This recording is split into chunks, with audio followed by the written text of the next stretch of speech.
ikintu gihari nuko bari aba baby bari bafite story to tell. Okay.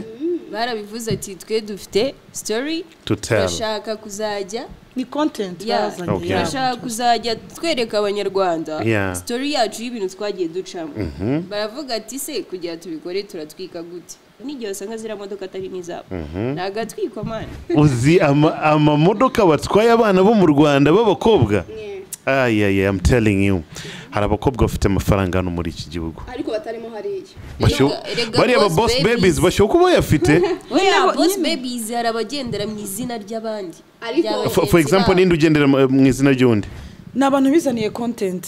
Okay. First of all, nabantu bifashe bishyira hamwe reka to creating ikintu. Yeah. Ni nkuko nanjye nafasha abantu ndavuga ngo reka nzane Kigali Honeybees. Nka Aria niyo bavuga bamushyizemo. Twabanye ko yabaye ambassador. Twabonye ko yagiye akagira mu movie muri Nigeria. Ni ibintu twagiye tubona progressive. Okay. Tugenda tubona. Tukavuga ati uyu nguyu yabone ino award. It's okay. Yujuje inzu hariya. Okay. Sibyo afite big title. So kuba yajyamo rero ntago byaza n'urujijo ariko harimo nyine nabandi tutazi ibikorwa byabo. Turabona hari nabo tuzi ibyabo bakoraga bakinye utumuvi kwa Demeni utumuvi turahomba tumaze guhomba none bahita babura irengero si tugiye gushyira hari abavuga ngo tugiye gutora abakobwa bikaba biri professional biri muri leta bakavuga ngo tugiye gutora female n'ubu male bambere mu Rwanda bakize tubashire shana bari abazamugani mu bihumbi 200. Yes, Don Masha ruwavuze ngo ni content, it's just the content. Ariko ntago wemera ko araba boss ladies. Iyo biza kuba n'ibyo ngibyo byose bari no kuzana ba Kate Telinsky sibyo Keza ego bari kuzana abakobwa benshi ariko bafite muko bitoranyije.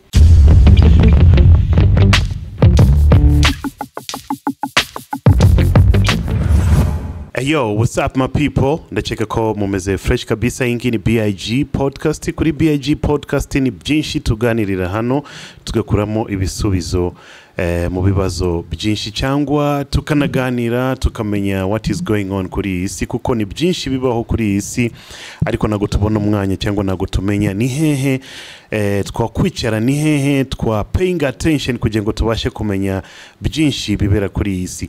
Hano tuzaba turi kumwe n'inshuti zanje ni buri munsi buri gihe tuzajya twicarana hano tuganire byinshi bitandukanye maze nabuze guteramo comments zawe n'ibindi byinshi bitandukanye. Ingi ni BIG podcast kuri BigTown TV. Don't forget to subscribe maze gahunda zigende fresh. Agabare name Bafite. Ndi kumwe na Kigali Honeybees na ba sisters bari mu mwuga wa dance barabyina. Bamaze kubyina ahantu henshi atandukanye mu video y'abahanzi benshi batandukanye n'ibindi byinshi bitandukanye. Iyo wabashiriyemo music icyo bakora I'm telling you show. Ni show. So, turi kumwe aka kanya hari ibintu birimo gutrendinga hano mu muji tugomba kubiganiraho. Reka dutangire kuba sisters cyangwa abakobwa bo mu Rwanda hano bita ngo naba Kigali Kigali boss. Kigali boss babies. Yeah. So Kigali Honeybees. Kigali twabayishishuye buriya. Kigali Honeybees nabo batabita Kigali boss babies. Boss babies. Yeah, murabumva gute mubabona gute bisobanura iki kuri mwebwe kumva ko arabakobwa bitwa ba Kigali boss babies nimbari babes cyangwa whatever. Ikintu cya mbere gitangaje nuko ejo bundi muri award harimo umwe nabonye ngo bahaye arya ngo ni award ya movie ya filime harimo bayihaye kandi nta kintu na kimwe yigeze akora atari Aria ese niwe Aria ko sari muri Kigali boss babies ira uriya bayimuhaye uriye nta kintu na kimwe yigeze akora kandi agira ama movies akira mu movies none se ko yari yaragiye yazikinye rya runo mwaka ko yabaye uyu mwaka yazikinye 2022 none si bikorwa bye rega twe twarabamenyeje ubundi dekata wa posting nabo twari tuzi rega ni boss baby noze byose bihagije byo gufata actually ariko se oya hari undi mukobwa ngo oya hari undi mukobwa uri muri Katapira hariya ni Katapira Stella ari muri Katapira ni na boss bay ni na boss bay bamenye mbyanga muri ariko Katapira sabati nani jona bamuhaye boss babies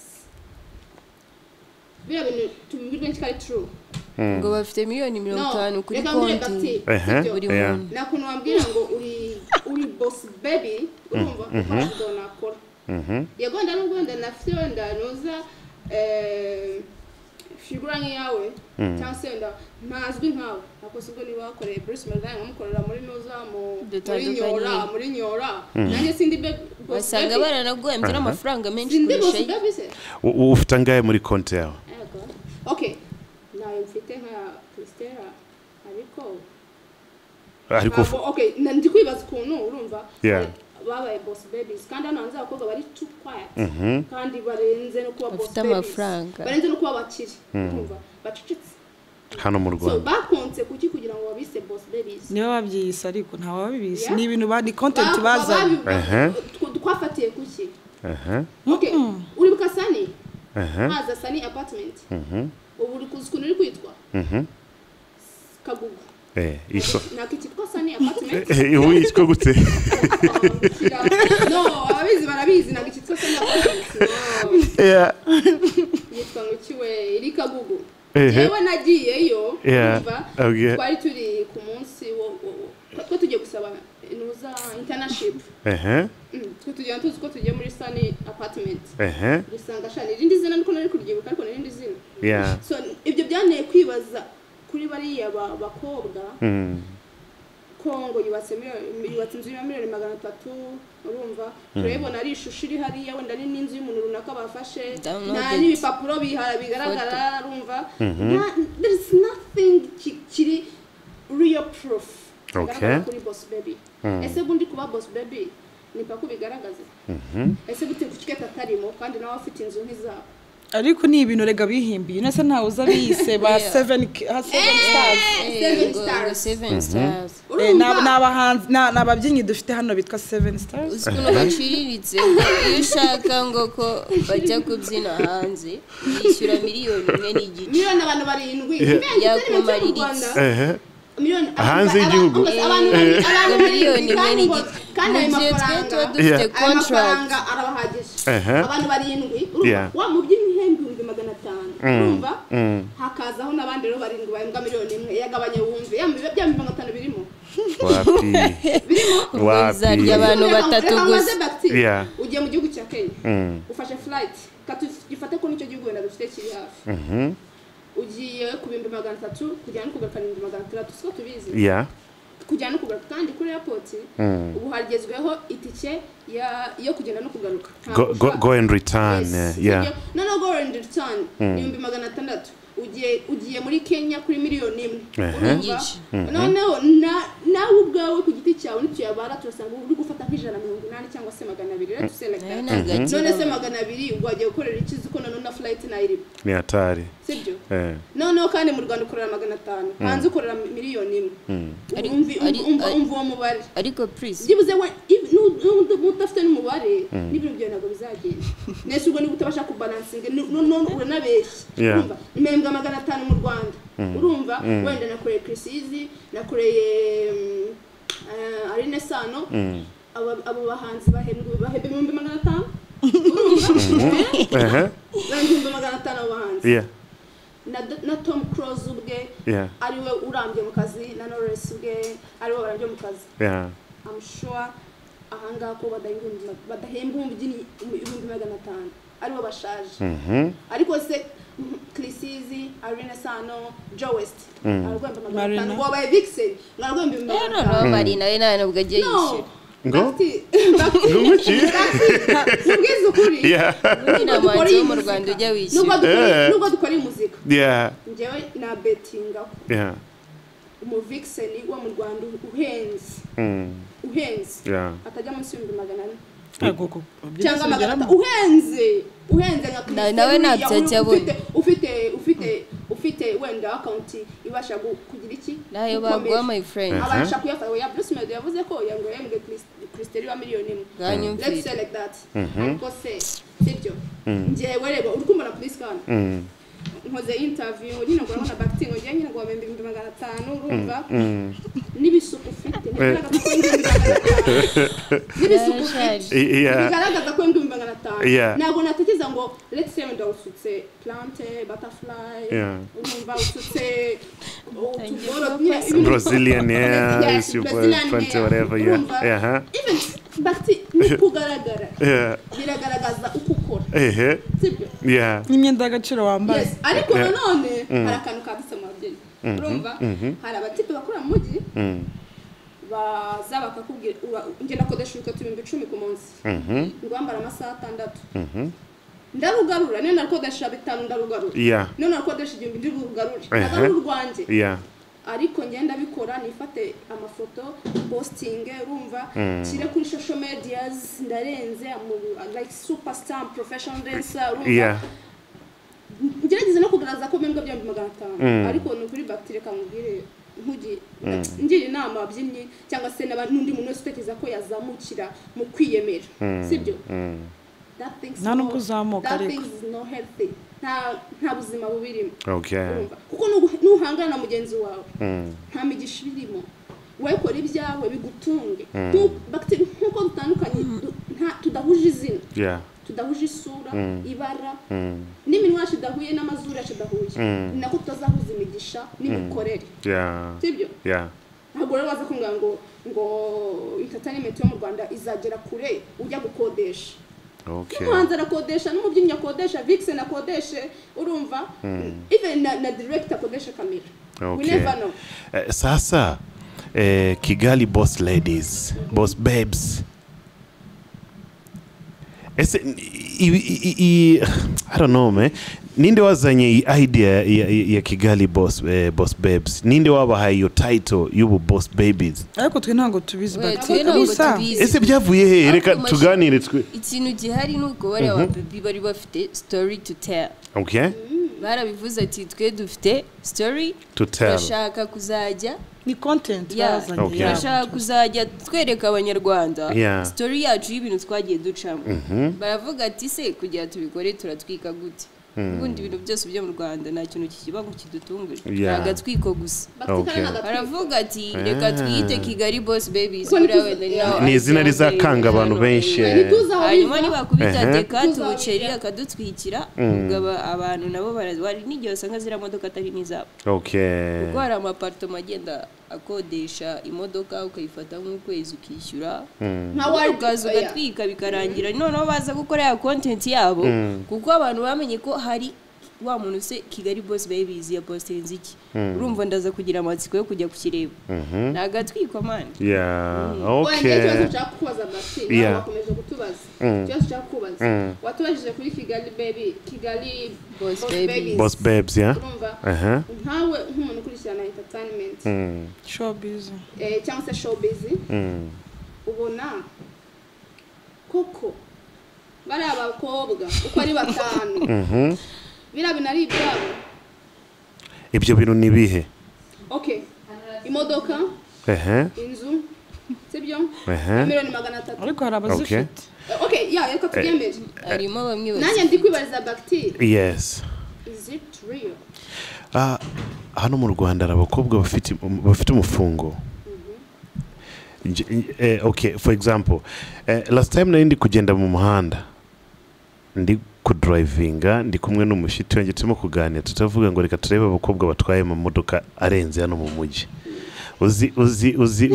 uzi amamodoka batwaye abana bo mu Rwanda b'abakobwa I'm telling you hari abakobwa bafite amafaranga hano muri iki gihugu ariko batarimo hariya you never know batari muri boss babies you never know bari aba boss babies bashoka kuba yafite boss babies hari abagendera mu izina ry'abandi for example ninde ugendera mu izina ry'undi nagari ngombwa ngo umuntu avuge ngo for example tubona gutyo Bafite uko tureba nyine bibaho ni biba muri society hose hari igihe ushobora kuba ndi wenda nk'umukire nkaba mfite inshuti zanjye zikagendera mu izina ryanjye ahubwo turi kaga kundi bakagendera nyine muri bya bikorwa byanjye then bikatwitirira twese kose kakamenyekana kubera umuntu umwe cyangwa babiri Bafite urumva tuvuga nk'urugero sibyo dutangira ikiganiro bwiye ngo njyewe njya kwiga umuziki mu kigo runaka najyanywe na Serine urumva pe nago ndi proud yabyo najyanywe nawe pe sibanga anjyanamo ndi umwana muto urumva rero uko azamuka niko njye nzamuka azamuka urumva ajya muri group nyijyamo ajya muri Kigali hani bezi njyamo ajya mu ka video njyamo iki still Serine she's your friend rero ndavuga ngo umwe muri bariye cyangwa se babiri batatu muri bariye harimo ingagari pesi mbihakanye Bafite barakora abakobwa bari Kigali ariko ni nkuko umwe yatwaye award abandi ni basitwaye bose you never know man ariko ngiye icyo nshaka kuvugaho is like nyine icyo nshaka kuvuga ni abantu bizaniye content first of all ni abantu bifashe bishyira hamwe reka to creating ikintu ni nkuko nanjye nafasha abantu ndavuga ngo reka nzane Kigali hani biz sibyo nzana aba dancers nkuko hari abandi Musanze hari ababyinnyi hari ababyinnyi ariko nda selectinga nzana Kigali hani biz hari n'undi ushobora kuhita avuga ati why not them kubera iki se twe tutarimo iki akavuga ibyo ngibyo kuki se twe tutabyina muri arena se bara nibo bonyine so even them ni abantu bizaniye content yabo batereka hari yabita ibyo ngibyo ariko bitavuze ahubwo ikintu navuga ni content abanyarwanda bamva ko ari content ni ikintu ni title yaje iterekwa ni nk'ikiganiro tubyite ko ari nk'ikiganiro nkuko cyangwa wazana movie urumva ukazana muvuga tereka hari ariko turabizi ko hano mu Rwanda hari abantu bafite n'ibikorwa byabo biyerekana ntago ushobora kumbwira ngo hari yuri yitwanda wagiye muri Katapira nge niwe ngarukaho ni yitwa kuko abantu bakora turabizi sibyo ni barakora akava hano nyine niba ari umufashionist abari gukora niba ari umu actress ibikorwa ubibona nka Aria sibyo sina nka Aria ikintu nshobora kubivugaho like niyo bavuga bamushyizemo twabanye ko yabaye ambassador twabonye ko yagiye akagira mu movie muri Nigeria ni ibintu twagiye tubona progressive tugenda tubona tukavuga ati uyu nguyu yabone ino award it's okay yujuje inzu hariya nashaka bari umugabo wayimwubakiye ariko niye sibyo yagiye hano ari no mu superstar muri Africa sibyo afite big title so kuba yajyamo rero ntago byaza n'urujijo ariko harimo nyine nabandi tutazi ibikorwa byabo nta nubwo tuzi naho bataha nibyo yavugaga ndabyo turi gukontaho nta nubwo tuzi naho ataha turabona hari nabo tuzi ibyabo bakoraga bakinye utumuvi kwa Demeni umuvi turahomba tumaze guhomba none bahita babura irengero bamwe bajya za Nigeria abandi bajya Dubai abandi baragaruka boss babies so ariko dufite nabandi banyarwandakazi hano bafite amafaranga aricyo bashaka kukomozaho cyane batari muri yo boss babies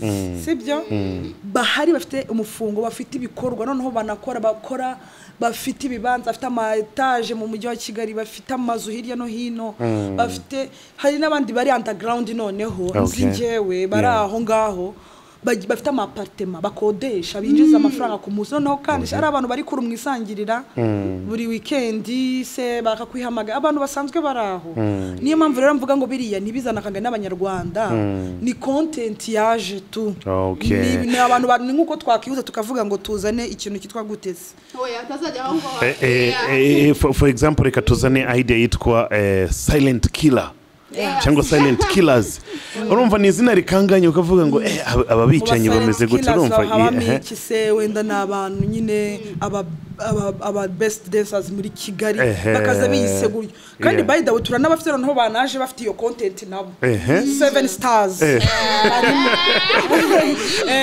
barahari aba 7 stars rero nabantu nyine naba best dancers in Rwanda and maybe dancers Bafite muri yo 7 dancers fatamo batatu uzi cy'ingenzi washyira hariya 7 stars. Yes, ugende uzane wa mwana urabona Karyuri ngewe nkwemereye neza ko singiye kwishyira kuri ngewe cyangwa kundi muntu. Okay. Karyuri mushyira hariya njye mfite muri 7 stars. Okay. Abantu babiri Karyuri ashaka kubyina. Karyuri ni umubyinnyi urenze.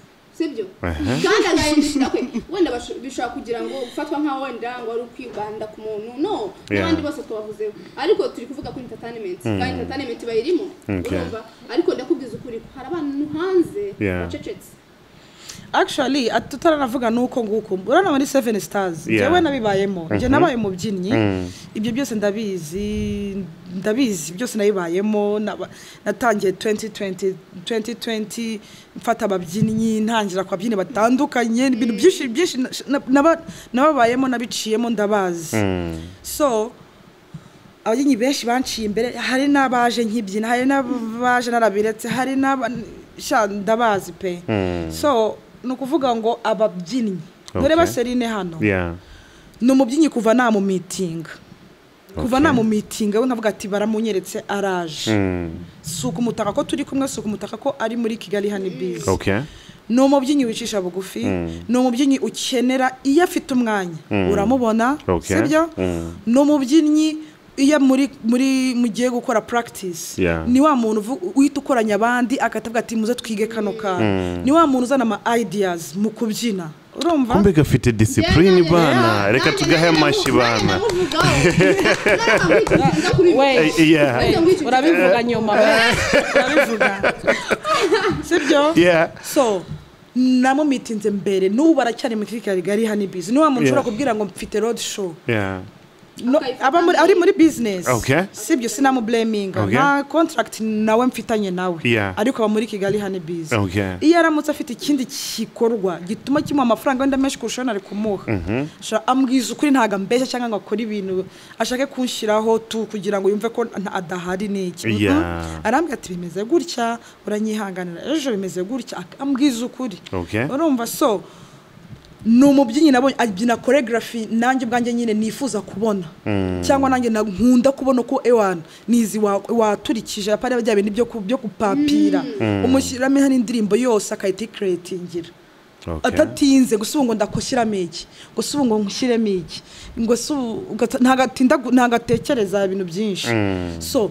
kugezana n'isaha numubyinnyi nshobora guhamagara at any time tugende mu kazi twagiye tugeye hano bimeze gute nka niwe ngisha inama direct urumva so muri abo bantu bose rero ugasanga hari nabo yazamuye akabazana ababyinnyi benshi yagiye abanzanira by the way abangaba abandi benshi bari turi ndi gukoresha ni wabanzaniye muri abo bose rero azana harimo abagenda bakarano bagahita barenga bakahita babaye ibitangaza bakahita noneho noneho ugasanga bya bintu bagiye bumva ko barenze batangiye kuba hejuru cyane ariko we still arakibereye hahandi ko ewana cool no stress nta bintu byinshi abana bareba bagatangira kuzana ibintu by'amabifu by the way habamo n'ibintu by'amabifu ugasanga ngo baza umuhanzi ngo yatumiye ashaka kubwira Serine nzanira ababyinnyi please nzanira ababyinnyi ugasanga njewe yaje yambaye wenda yantwitse kundusha next time ukasa ubuntu bw'ubufuti nago they are not looking about business bari kureba ngo yajambaye urukweto koko njewe se cyangwa se ni kubera icyo rero bahora babwira nanjye none kanze kujya kumwinjira nje mbwira umuhanzi nanjye byandi yavugaga ati niba Serine yashakaga ikiraka cy'amafaranga menshi yereka muci inyuma no nanjye bagiye banyibwirira nza nabanje ku mafaranga make utwo tubifu tw'amafuti tukagenda kumva ngo umuntu ngo bageze muri 7 stars how comes hano nago dukora competition na bino bintu ngo the choice awards zo batanga mura na za Karisimbi naki ni ibintu nka byandi yavuze ati twajyaga muri competition za dance tukaba tuzi abantu bazabihabwa ntago amantuze habaho muri award yo hanze habaho habaho nominees hakabaho no gutorwa no gutora no hakabamo nyine ibintu biciyemo gutya nka kuriya batora ama miss habayeho kubamamaza bagiye top 5 top 20 muri gutya na gutya noneho bakazana na ntuze noneho bakavuga ati muri aba ngaba hagiye igihe cyo gutora online cyangwa se gutya na gutya voting warushije abandi amajwi nuwo kubera kandi ibikorwa yakoze nibikorwa baranabimanika hariyo uyu muntu yagiye mu videos aya nayo ari we bamuhama niwe wahembwa amafaranga wenda menshi niwe yagiye mu ma festival yagiye hanze serukiye igihugu bakerekana like CV imanutse tukabireba ni ibintu bita binikora ko ari uyikwawe award ari kumbwira ngo haje ngo the choice award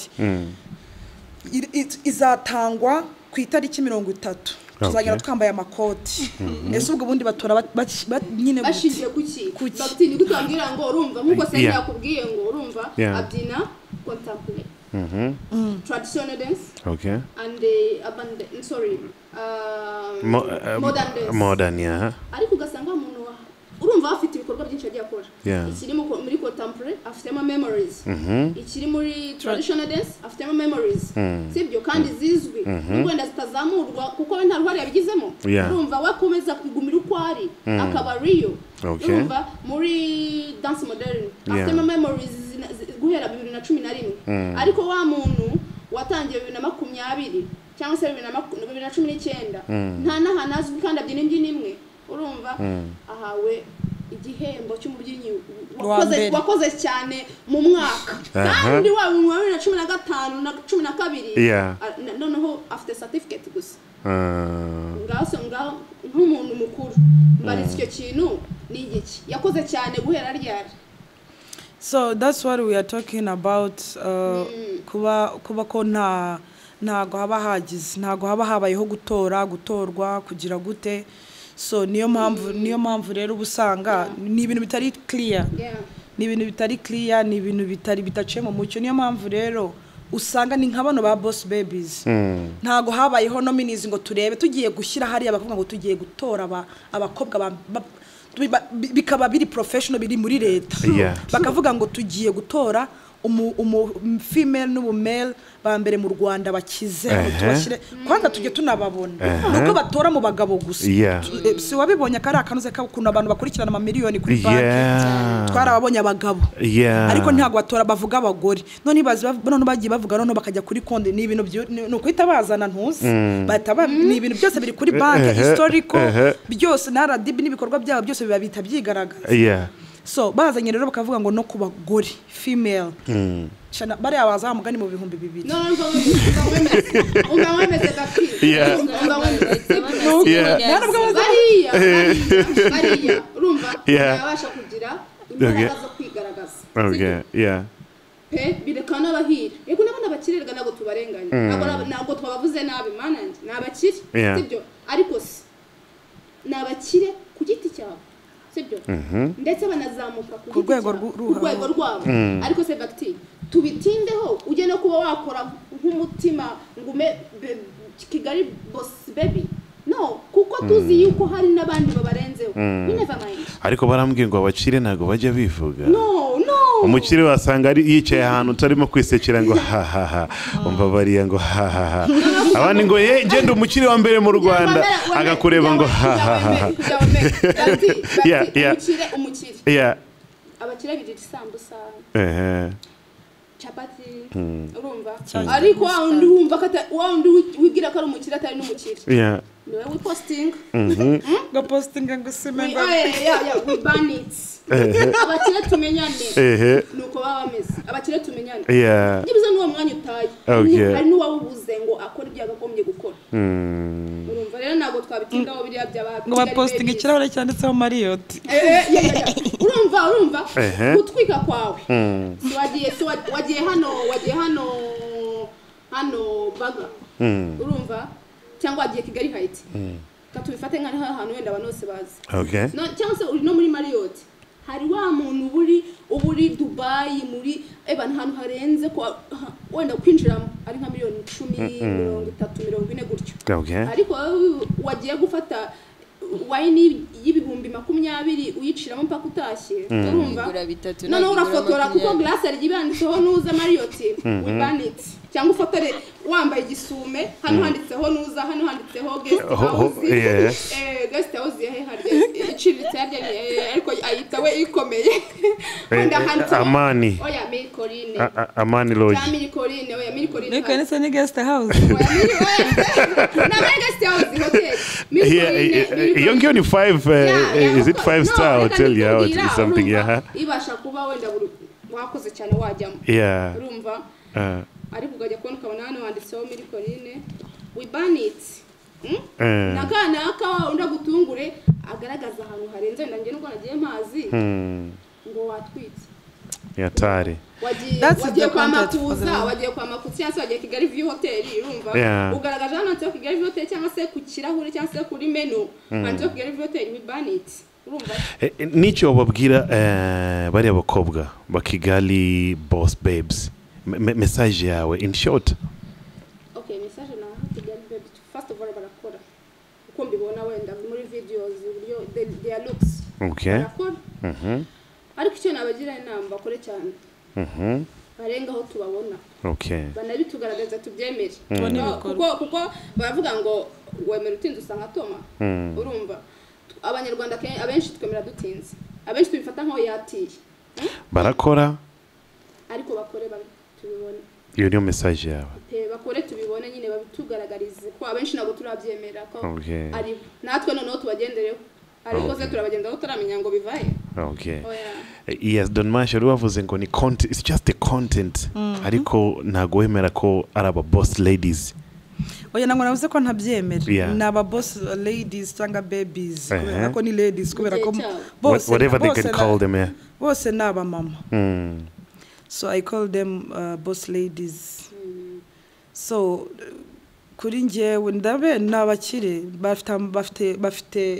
bafite income bafite assets turabibona ariko ni content yabo ahubwo ni batubwire bajye ku social media batubwire what about their content is it about to show off is it about to inspire young generation is it about to do this and that cyangwa se it's about social medias nibyo dushaka kumenya influencing kuko byose bafite impamvu yabyo gusa ngewe icyo nzi neza kuko ndakeka iyo biza kubaho n'ibyo ngibyo byose bari no kuzana ba Kate bari kuzana ba harya wundi wabyaye ndeshadebo no Teliski sibyo Keza ego bari kuzana abakobwa benshi ariko bafite muko bitoranyije nyine mpamvu nge nabijyanye ati it's a content creation so ahubwo bajye kuri social media pana kutubwira ngo ngewe tell them your message tell them anything barakumva so what I can say what I can ask you Kigali Boss Babies is to tell us what about your content what about is it about to inspire the young generation is it about the show off is it about social medias is it about what because we all know about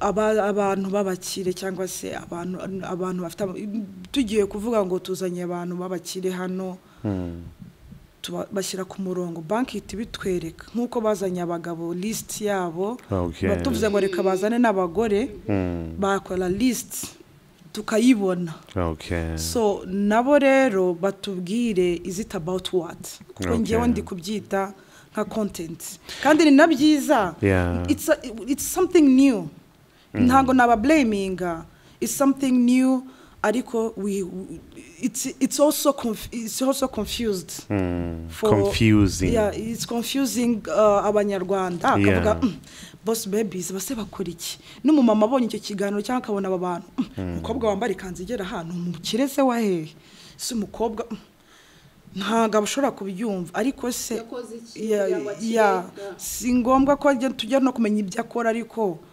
batubwire ndabona batangiye kujya gukora ama interviews kuri my radio stations so they have to tell us about their account. No, not their account. About their content. Oh, okay. Yeah, because ejo bundi rona ejo bundi ubungu YouTube iri gukora cyane. Umwana abana bato yaje bundi niba ari kuvuga ngo haje aba boss babies hazaba haje noneho aba slay babies noneho hazaba noneho bavuga ati nabakobwa batatu bishyize hamwe bambara neza wenda kurusha abandi mu Rwanda sibyo bigiye kuba amashusho urumva iyo haje ikintu nk'icyo ni ikintu gishyashya so gishobora ku inspiring young generation cyangwa kikanabica mu mutwe. Thank you so much. Don Masha arimo kuvuga ngo we want to know what it's all about, the content, you know. It's all about what? Ni inspiration, ni show off, cyangwa whatever. So, thank you so much. Nichi wavugana naba ba boss babes. Okay, byinshi mbagenzi banjye babivuze. Gusa ngiye ikintu nababwira nuko ibikorwa byabo byabavugira kurusha uko batanga amafaranga bamamaza. Okay. Abwo amafaranga bamamaza mu banze batwereke nyine ibyo bikorwa nkuko bavuze ati they are going to share something. Hanyuma ayo mafaranga batangamo kugira ngo yerekane ngo nagiye ngo mu modoka ngo ngiye ngana ngo biti misatsi there is not. Abwo ni batwereke action ibikorwa byabo bari byo bibavugira kurusha uko batwereka ko bari guslaying. Thank you so much. Yeah, I've got the idea. So reka dusimbuke kuba boss babes hari umujyamo w'umuhanzi wa hano mu Rwanda iwacu uyu nguyu akaba yitwa Davis D ejo bundi aheruka gupostinga some pictures. Izi pictures zazanye confusion ku bantu benshi barimo kwibaza ese what is going on. Ese umuhungu wacu yahindutse umukobwa cyangwa umuhungu wacu yahindutse whatever, I don't know how I can call it. Kuko sinzi nimba mwabonye agafoto ka udufoto twa Davis D. Ninde wakabonye? Ni cyangwa ninde watubonye udufoto? Aha. Wabonye akarabyo. Niki wabonye kuri ariya mafoto ya Davis D? Beach Copper. Ay. Niki wabonye? Ahubwo ngiye bwa mbere mbona ari amafoto narabona nyine umuntu yahindukiye. Nari nicaye kuri televiziyo. Ngiye kubona mbona ati mutwereka amaguru. Bagiye kubona mbona bashyiza ifoto nyine y'umuntu uri kureba. I swear nabanje kujyana umukobwa. Nyine wibereye state wasohotse ndavuga ati reka nze ndebe indi slay sasa. Ya yindi yaje mu Rwanda. Sinzi uko nagiye kwambona umuntu ati ndavuga ati ese ni iki no njya kubona indi foto mbona ni Davis ndika. Nagiye kwibaza ibintu byinshi ndavuga ati subu naye yarinji. Ariko nagatwiko to. Basanga ari nk'ikiziga afite hanze ashaka kudropinga. Nagatwiko. Davis D wabonye akarabyo. Aho akarabyo nakabonye uko nakabonye nuwo kamushyiriyo kuko tubiriyo nagari koko kanyako kanyirako. Okay. Ni editing aga Photoshop something like that, okay. Ariko mu bintu biri real wabonye hariya ni ihe image wasukuramo. Nago Davis D iriya image uko abantu bari kuyivuga kandi abantu tuvuga ibyo twishakira. Ntabwo ari ibyo te. Ntabwo ari by'ibiki. Ntabwo okay. Tuvuga amazina yabo. Ntabwo ari umugay. Gufata amafoto nk'umukobwa cyangwa se ashaka kugaragaza uburyo cy'ubwo kwenda ko ashaka kuba ari umugay. Ntabwo ari ibyo. Ntabwo ari ibyo pe. Nagatwiko cyane ko wongeye amafoto nabashije kubona. Wenda hari abandi babonye arenze aho ayo nabonye ariko njye nabashije kubona ntabwo birenze. Nibirenze ubwo ni wabishatse. Ariko ntago ari ngombwa ngo washyiraho n'udurabyo n'uduke bamwe editingira ifoto kandi we ku giti cyafite n'impamvu yarifashe afite cyafite niko. Ariko sha bari bamukubise ka makeup nimba bari bamusize none ubuki mu maguru nimba ari ibiki ubuki mu maguru kuko yari arimo shining like I don't know man. wenda ari gikotori maybe bisanzwe makeup ni bisanzwe kuba live ngarema mu ndirimbo zari nginjya mbona nyine gusa agasuko noneho hari umusista ejo nakoranye n'ikiganiro avuga ngo Davis D ngo bagiye kumushyira muri list y'abakobwa bajya mu mihango something like that. It was so funny man, I'm telling you. Abakobwa n'abahaters ibyo urumva umukobwa nawe afite impamvu urumva afite impamvu ashobora no kugira ngo afite ubwo impamvu ze nta ntukajye tunazitaho ariko se makeup zihoraho. Diamond akosha makeup Sharkan yisiga wanja kubazizi ijisho ni makeup Sharkan w'umuhindi benshi cyane bakoresha ama makeup benshi cyane bakoresha makeup zigezweho none hari n'iz'abahungu zigezweho zirahari so rwo kuvuga ngo yisizenga amagubera mbese yari bugira umwera yari kubera iki aya mafoto ya Davis D yavugishije abantu why kubera ko ashaka ko bavuga iwe yashakaga ko bavuga yashaka ko bavuga okay arabizi ko ari cyo kintu kibatunze uzitaje abantu bubatse z'urugambo bakabagiza aho ngaho nabo batangira no kubiririmba tiromozi kubera ko byarabarenze ariko narebye nariya mafoto ye ntago ari ibintu bimurimo oyaha yambaye ijipo yambaye kabicopa yafite ishakoshi uzuminze ukareba muri n'agasuko kandi k'inyuma kitwa gute kariye ibyo ibiryamye ibyo ariko n'abatipe barabisuka ariko umuzuminze ukitegereza iriya foto neza ntago ari ibintu bimurimo uburana ko ari ibintu byanamuguye ahubwo kubikora even gupozinga the picture ntago ari ibintu bye ariko none se reka nkubaza ngo bavuga ngo wenda ngo numuge ngo byaje nawe ngo byatangiye ubu se umugabo wa Rihanna ntago je bundi yagiye bajyanye na Rihanna kuri award yambaye ijipo se nako bahise bavuga ngo nawe ubu byatangiye cyangwa nawe yise umuge ahubwo se kiri kuko yaje akagirirwa serikirano mu Rwanda uriya w'i Burundi akajya yambara amajipo ko batavuze ngo nawe yaje mu rundi rugero ko kera i Roma abasirikare bambaraga amajipo babaga abakobwa bajyaga mu mihango nditeka tuvuge byo mu Rwanda maybe ni traditional dressing zabo traditional dressing code igihe bibonye gutyo ko nago tuvuga ngo umuntu agakora ibiki okay so it's not me who said it ariko biravugwa hano hanze so mwese murimo kuvuga ko ari agatwiko hari ubihakana na gatwiko ibintu twamaze kumenyerega nta kintu nukuza bakavuga ejo bagasohora indirimbo reka mbabaze none za stories za Yago zarangiriye meroka bitrendinga bikaba bikahita bizima ntibajya muri ribu ntibajya he ibyo wa mukobwa ngo bateye inda batukanye byagenze gute mbanzi ko iyo nkibyumva mbanzi ko bigiye kujya nko muri ribu ari ibintu byafashe iyindi ntera ariko ukahita ubona asohoye indirimbo abitanajyanye by the way ntabwo binajyanye ariko ni ikintu tumaze no kumenya bizanaba na Rio tuvuga ati nagatwiko kubera iki abahanzi bamaze kubigira like nk'akantu barashaka kuki ntago ari ibintu actually basha attention cyangwa se kushaka kuvuga cyane muri iyo minsi basure page y'abakanu postinze gato bajye kurungurukayo gutyo gusa nyine ntago bizagira n'ibiriyo tubifata nk'agakino nyine nitubyumve ko ari ibyo tubivuga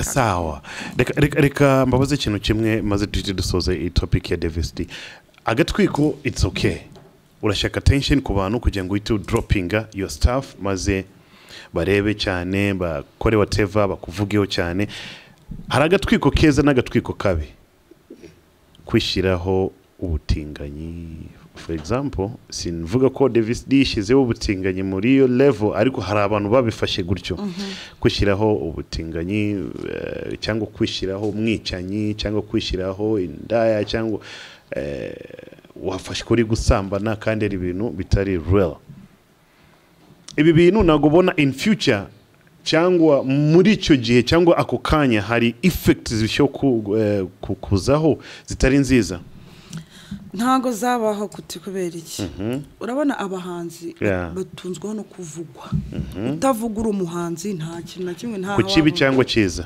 ku kibi cyane ahubwo kukiza se ko tuba tubibona ibyiza nyine ibyiza tuba tubibona wagiye gusenga se wiwatashye uvuye muri studio ibyo ntago dushaka kubyumva dushaka kumenya ibintu biba ahubwo tuvuge se wa muntu koko yabikora koko mbega we si koko nayago yabikora koko buyatuka uyu mukobwa use yamuterinda akamutererana like ibyo bintu nibyo abantu batangira gushaka kuganiraho cyangwa se guteranaho amagambo cyane so abahanzi rero bo ahubwo utanabavuze nabi batavuzwe nabi nta kintu cyaba kibatunze uzi bano ba Jay bano bahanzi bose bo muri Amerika bago baba muri Illuminati nguriya ngo yagiye kuzimo raza ngo niwe wicishije uyu nguyu ibirumazi bimwe bya bindi biri hard so ibyo bintu byose nibyo biba bibatunze utanamuvuze nabi ntago yakwinjiza ariko ibyiza byo tuba tubibona noneho kubera ko tuba dusanzwe tumuzi iyo bavuze bya bindi bibi tukabidiskitaho nturanye nawe we ntuturanye nawe wowe mwariganye wowe numu best friend wawe tuba tuzi arabarabesha ntago ari byo tuba tubizi abona abatabizi bavuga ama comment baza we mana we iki nuko batabizi ariko impamvu tuba tuvuze ngo Davis D ntago yabikora ntagatwiko nuko twe turamuzi kora umwami w'ibyana ariko narabyivugira urumva uriya turi no kuvuga ngo wenda ngo ni ibintu tuzi niyo byaba binagiye no kuba byaba ari n'ibintu biri bishyashya so niyo mpamvu rero ntago bishobora kugiraho impact mbi kuko bigiye kubaho se impact mbi cyangwa se in future bikazaba ari ibintu bizaza ari bibi ntago byavugwa nta nubwo byabaho kuko twe turabizi already ntago bavuga ngo Bafite ngo yagize gute ngo yakubise umu cameraman wiwe amuvusha amaraso ibiki n'ibiki kandi mu byukuri hari abantu mwari muri kumwe muzi the whole story uko byagenze cyagiye ngo byande ngo bavuze ngo Bruce Melody ngo yarwanye ngo na Gael ngo bago yamukubise ngo ndamara mujidura ngo ibiki n'ibiki hari abantu bari surrounded aho hafi bazi uko byagenze twebwe tutabizi wera twabonye akantu ko kanuze gatoya nitwe tujya kuvuga bya bindi niyo bita lasting ntago bi lasting at the end of the days tumenya ukuri uko byagenze thank you so much reka mbashimire cyane mu kiganiro cyiza twagiranye hano kuri meza ya BIG podcast gahunda zose zagenze neza cyane nari kumwe na Kigali Honeybees n'aba sister bari sharp cyane bafite open minded bazi no gusharinga ideas ibintu byose byagenze fresh kabisa bazi no kubyina cyane so reka mbahe time yo kwiyamamaza or something like that or whatever the outro and then tuze gusoza gahunda zikomeze anything. Thank you so much. Ikintu nababwira kuri social media zanjye ni Manzi C abandi artist nkabandi teacher choreographer performer anything ushaka kuba waserukirwa muri mu birori byawe hari Kigali Honeybees team dufite big team dufite abantu bari work hard dufite management nziza ikindi turi company ntago turi inzererezi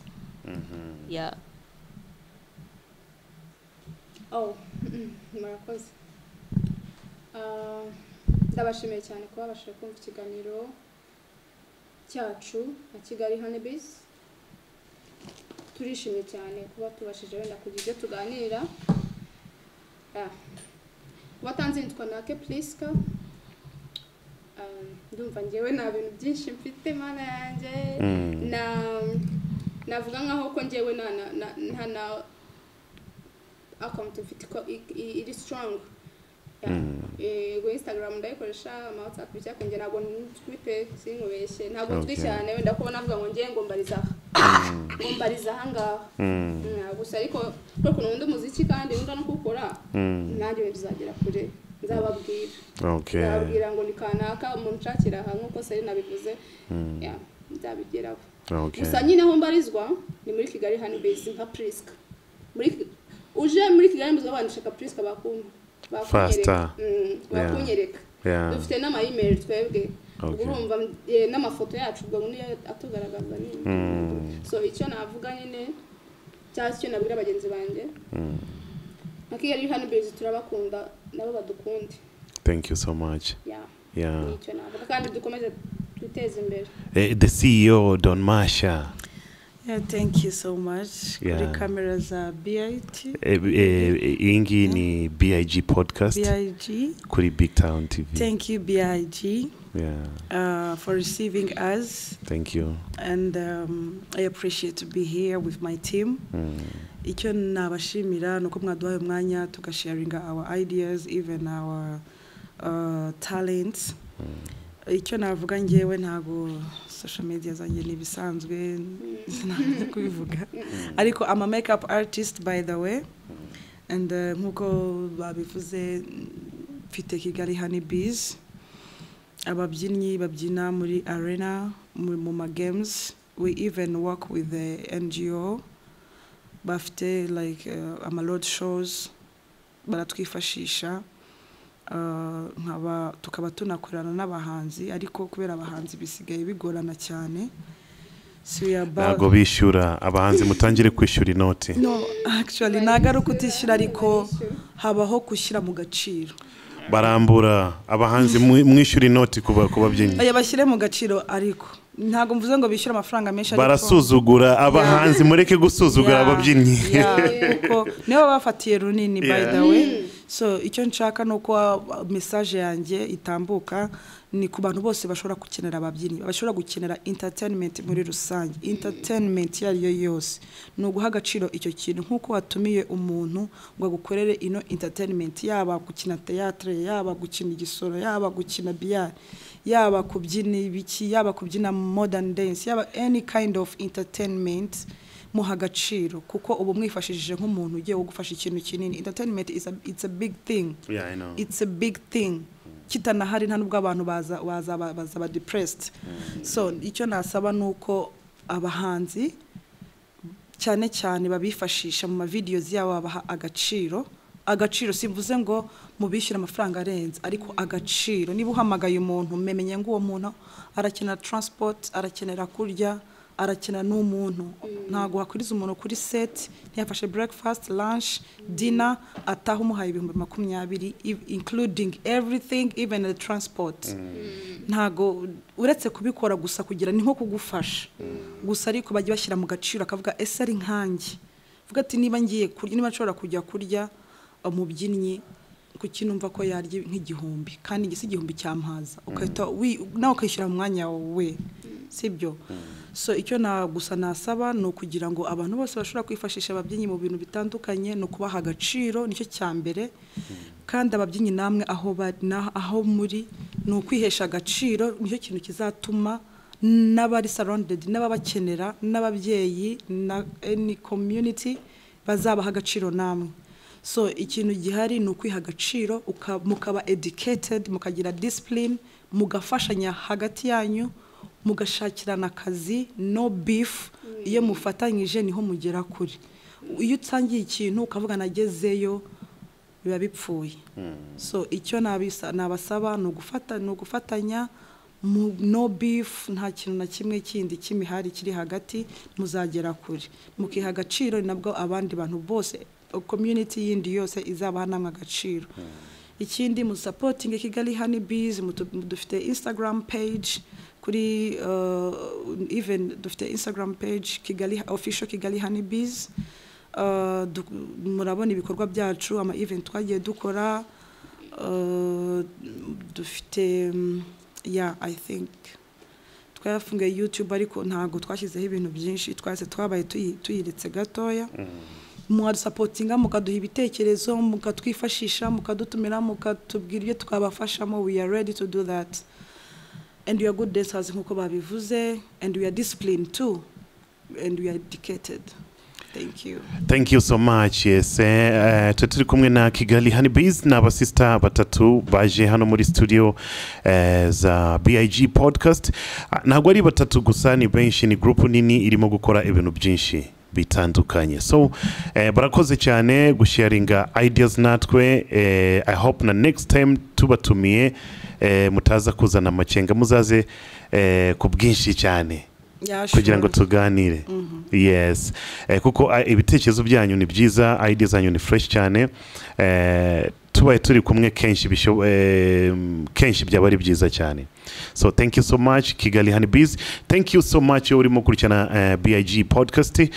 Thank you the team yose yakoze ibishoboka byose kugira ngo amashusho, amajwi n'izindi gahunda zose zigende neza, harimo Mike, harimo X, harimo Rodman n'abandi benshi cyane. The whole team murakoze cyane.